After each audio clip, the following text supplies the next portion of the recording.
আসসালামু আলাইকুম। আজ ৯ জুন ২০২৬ মঙ্গলবার। শুরু করছি চেঞ্জ টিভি প্রতিদিনের গল্প অনুষ্ঠান। দর্শক, আপনাদের সঙ্গে রয়েছি আমি আবিদ আজম। শুরুতেই সংবাদ শিরোনাম। সীমান্তে বিজিবির দুঃসাহসী উদ্যোগ, তথ্য উপদেষ্টা দিলেন ভিন্ন ইঙ্গিত। বাংলাদেশকে দারুণ উপহার দিল রাশিয়া। হরমুজে মার্কিন হেলিকপ্টার বিধ্বস্ত, নেতানিয়াহুর কলিজায় আঘাত ট্রাম্পের। এবার বিস্তারিত। ভারত থেকে সম্ভাব্য পুশিন ঠেকাতে যশোরের বেনাপোল সীমান্তে নতুন করে অতিরিক্ত বিজিবি সদস্য মোতায়েন করা হয়েছে। সীমান্ত এলাকায় নিরাপত্তা জোরদারের পাশাপাশি গোয়েন্দা নজরদারিও বাড়ানো হয়েছে। মঙ্গলবার সকালে বেনাপোল সীমান্তের বিভিন্ন এলাকা ঘুরে বিজিবির জোরদার টহল কার্যক্রম দেখা যায়। এ সময় সীমান্তের বিভিন্ন স্থানীয় লোকজনকেও বিজিবির সঙ্গে সহযোগিতা করতে দেখা গেছে। এর আগে গত ৩১ মে রাতে বেনাপোল সীমান্ত দিয়ে শতাধিক নারী ও শিশুকে বাংলাদেশি দাবি করে জোরপূর্বক পাঠানোর চেষ্টা করে ভারতীয় সীমান্তরক্ষী বাহিনী বিএসএফ। তবে বিজিবির কঠোর অবস্থানের কারণে সেই চেষ্টা সফল হয়নি। যশোর ৪৯ বিজিবি ব্যাটালিয়নের Benapole checkpost ICP camp commander সুবেদার মিজান হোসেন বলেন, আমাদের কাছে তথ্য রয়েছে সীমান্তের ওপারে বিভিন্ন হোল্ডিং সেন্টারে লোকজন জড়ো করা হয়েছে। পুশিনের আশঙ্কা বিবেচনায় নিয়ে নতুন নির্দেশনার আলোকে আগের তুলনায় প্রায় ১.৫ গুণ বিজিবি সদস্য মোতায়েন করা হয়েছে। পাশাপাশি সাদা পোশাকে গোয়েন্দা নজরদারিও বাড়ানো হয়েছে। তিনি সীমান্ত নিরাপত্তা নিশ্চিত করতে স্থানীয় জনগণের সহযোগিতা কামনা করেন। বিজিবি সূত্রে জানা গেছে, ভারতের সঙ্গে বাংলাদেশের সীমান্তবর্তী ২৬ জেলার বিভিন্ন ঝুঁকিপূর্ণ পয়েন্ট চিহ্নিত করে টহল ও গোয়েন্দা নজরদারি জোরদার করা হয়েছে। এসব জেলার মধ্যে রয়েছে যশোর, চুয়াডাঙ্গা, মেহেরপুর, সাতক্ষীরা, কুষ্টিয়া, ঝিনাইদহ, ফেনী, মৌলভীবাজার, ময়মনসিংহ, নেত্রকোনা, লালমনিরহাট, কুড়িগ্রাম, খাগড়াছড়ি, ঠাকুরগাঁও, দিনাজপুর, জয়পুরহাট, কুমিল্লা, সিলেট, হবিগঞ্জ, সুনামগঞ্জ, চাঁপাইনবাবগঞ্জ, নওগাঁ, নীলফামারী, পঞ্চগড়, ব্রাহ্মণবাড়িয়া ও শেরপুর। সীমান্ত সূত্রের দাবি, পুশিনের উদ্দেশ্যে সীমান্ত সংলগ্ন বিভিন্ন এলাকায় নারী, পুরুষ ও শিশুদের জড়ো করছে বিএসএফ। অনেক ক্ষেত্রে পুশিনের চেষ্টা ব্যর্থ হলে তাঁদের আবার ফিরিয়ে নেওয়া হচ্ছে। তবে বেশ কিছু মানুষ সীমান্ত এলাকায় অনিশ্চয়তার মধ্যে মানবেতর জীবনযাপন করছে বলেও সূত্রটি জানিয়েছে। উল্লেখ্য, ভারতের সঙ্গে বাংলাদেশের মোট ৪,৪৮৭ কিলোমিটার দীর্ঘ সীমান্ত রয়েছে। এর মধ্যে সবচেয়ে বড় অংশ পশ্চিমবঙ্গ রাজ্যের সঙ্গে এবং বাকি অংশ ত্রিপুরা, মেঘালয়, মিজোরাম ও আসাম রাজ্যের সঙ্গে যুক্ত। প্রধানমন্ত্রীর প্রতিরক্ষা উপদেষ্টা ব্রিগেডিয়ার জেনারেল অবসরপ্রাপ্ত ডক্টর এ.কে.এম. শামসুল ইসলামের সঙ্গে সৌজন্য সাক্ষাৎ করেছেন বাংলাদেশে নিযুক্ত মার্কিন রাষ্ট্রদূত ব্রেইন টি. ক্রিস্টেনসেন। মঙ্গলবার ৩ সদস্যের প্রতিনিধি দলের এই সাক্ষাৎ ঢাকা সেনানিবাসে অবস্থিত সশস্ত্র বাহিনী বিভাগের প্রতিরক্ষা উপদেষ্টার কার্যালয়ে অনুষ্ঠিত হয়। আন্তঃবাহিনী জনসংযোগ পরিদপ্তর আইএসপিআর এর এক সংবাদ বিজ্ঞপ্তিতে একথা জানানো হয়েছে। বৈঠকে বাংলাদেশ ও মার্কিন যুক্তরাষ্ট্রের মধ্যকার বিদ্যমান চমৎকার দ্বিপাক্ষিক সম্পর্ক এবং পারস্পরিক স্বার্থ সংশ্লিষ্ট বিভিন্ন বিষয় নিয়ে আলোচনা হয়। বিশেষ করে দুদেশের মধ্যে সামরিক পর্যায়ে পারস্পরিক সহযোগিতা বৃদ্ধি, অভিজ্ঞতা বিনিময় এবং প্রশিক্ষণ কার্যক্রম সম্প্রসারণের বিষয়ে তারা বিস্তারিত আলোচনা করেন। প্রতিরক্ষা উপদেষ্টা এ সময় বাংলাদেশ এবং যুক্তরাষ্ট্রের মধ্যে দীর্ঘদিনের বন্ধুত্বপূর্ণ সম্পর্কের কথা স্মরণ করেন। একই সঙ্গে তিনি প্রতিরক্ষা খাতে এই সহযোগিতা আগামী দিনে আরও বেগবান হবে বলেও আশা ব্যক্ত করেন। এ সময় মার্কিন রাষ্ট্রদূত বাংলাদেশের সশস্ত্র বাহিনীর পেশাদারিত্ব এবং শান্তিরক্ষা মিশনে তাদের অবদানের ভূয়সী প্রশংসা করেন। এই সৌজন্য সাক্ষাৎ বাংলাদেশ ও যুক্তরাষ্ট্রের মধ্যকার প্রতিরক্ষা বিষয়ক সহযোগিতা এবং দুই দেশের বন্ধুত্বপূর্ণ সম্পর্ককে ভবিষ্যতে আরও সুদৃঢ় ও সম্প্রসারিত করবে বলে আশা করা হচ্ছে। বাংলাদেশ থেকে জনশক্তি রপ্তানি ১ লাখে উন্নীত করার বিষয়ে রাশিয়ার সঙ্গে আলোচনা করেছেন পররাষ্ট্রমন্ত্রী খলিলুর রহমান। মঙ্গলবার পররাষ্ট্র মন্ত্রণালয়ের এক সংবাদ বিজ্ঞপ্তিতে এ তথ্য জানানো হয়েছে। মন্ত্রণালয় জানিয়েছে, বর্তমানে প্রায় ১০,০০০ বাংলাদেশি রাশিয়ায় কাজ করছেন। সেখানে জনশক্তি রপ্তানি ১ লাখে উন্নীত করার বিষয়ে রুশ কর্তৃপক্ষের কাছে প্রস্তাব দেওয়া হলে তারা দ্রুত এ বিষয়ে কাজ করতে সম্মত হয়। উভয় পক্ষ শিগগিরই এ বিষয়ে প্রয়োজনীয় আনুষ্ঠানিকতা সম্পন্ন করবে বলে আশা করা হচ্ছে। এছাড়া উভয় পক্ষ একমত হয়েছে যে বাংলাদেশ ও রাশিয়ার মধ্যে বাণিজ্যের পরিমাণ সম্ভাবনার তুলনায় অনেক কম। বাংলাদেশের পররাষ্ট্রমন্ত্রী রাশিয়ার বাজারে বাংলাদেশি জনশক্তি রপ্তানি, বিশেষ করে তৈরি পোশাক ও ওষুধের দ্রুত বৃদ্ধির সম্ভাবনার উপর জোর দেন। প্রযুক্তি ক্ষেত্রে সহযোগিতার বিষয়ে বিশেষ করে কৃত্রিম বুদ্ধিমত্তা এআই সহযোগিতা নিয়ে আলোচনা হয়। কৃষি ও স্বাস্থ্যে এআই এর প্রয়োগের বিষয়ে রাশিয়ার একটি প্রতিনিধি দল বাংলাদেশ সফরে আসার বিষয়ে সম্মতি জানায়। প্রসঙ্গত খলিলুর রহমান 3 দিনের সফরে বর্তমানে রাশিয়ায় রয়েছেন। প্রধানমন্ত্রীর পররাষ্ট্র বিষয়ক উপদেষ্টা হুমায়ুন কবির তার সঙ্গে রয়েছেন। জানাবো মধ্যপ্রাচ্যের খবর।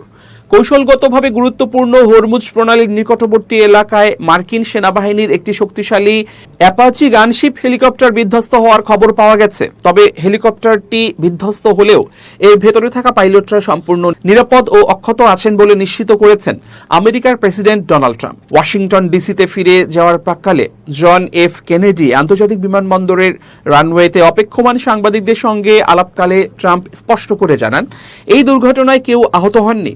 এই অনাকাঙ্ক্ষিত দুর্ঘটনার প্রকৃত কারণ উদ্ঘাটনে মার্কিন সামরিক প্রশাসনের পক্ষ থেকে একটি আনুষ্ঠানিক তদন্ত কমিটি গঠন করা হয়েছে।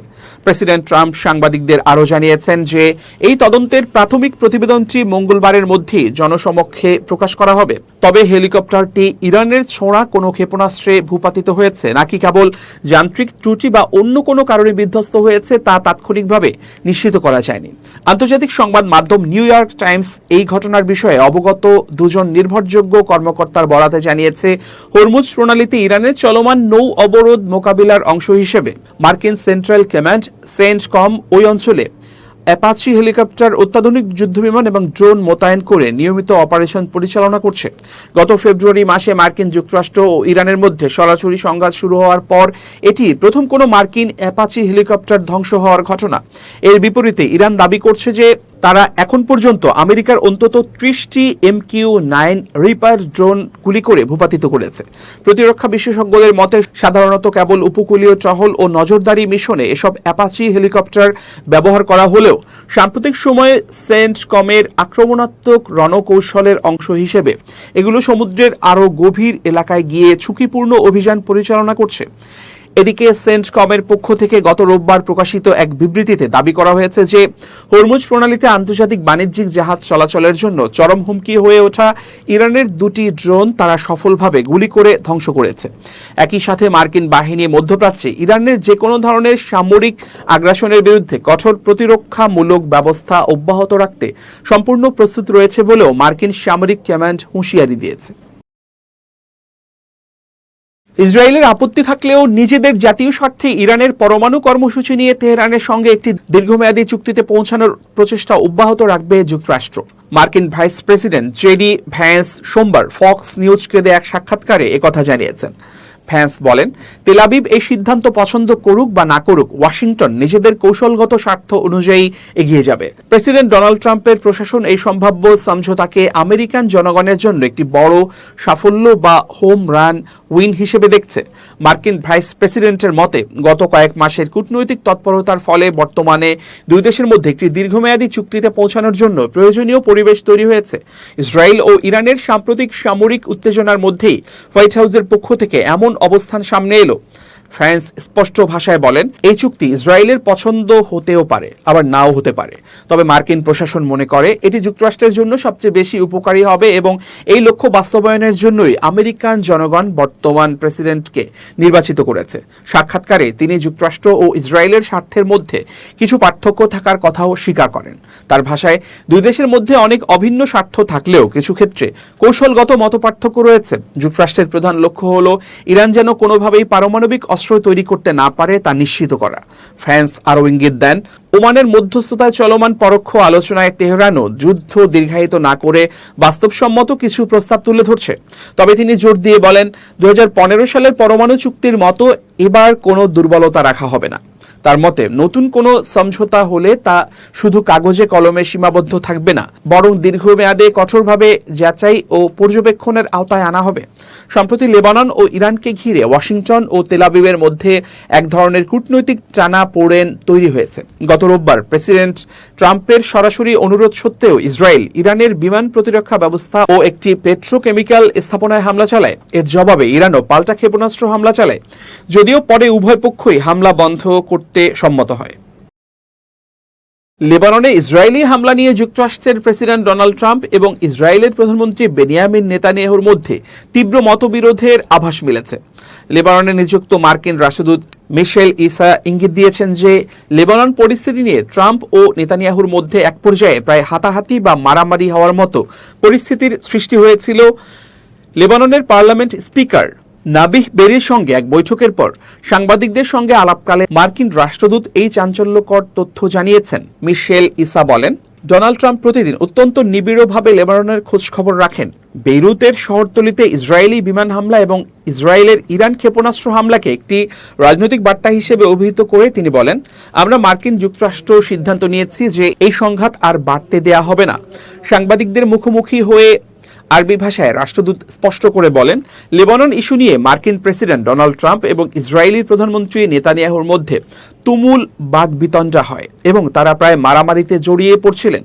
বিশ্লেষকরা মনে করছেন, মধ্যপ্রাচ্যে ইসরায়েলের একতরফা সামরিক আগ্রাসন নিয়ে ওয়াশিংটন ও তেল আবিবের মধ্যকার অভ্যন্তরীণ উত্তেজনা কতটা চরমে পৌঁছেছে, মার্কিন রাষ্ট্রদূতের এই মন্তব্য তারই বহিঃপ্রকাশ।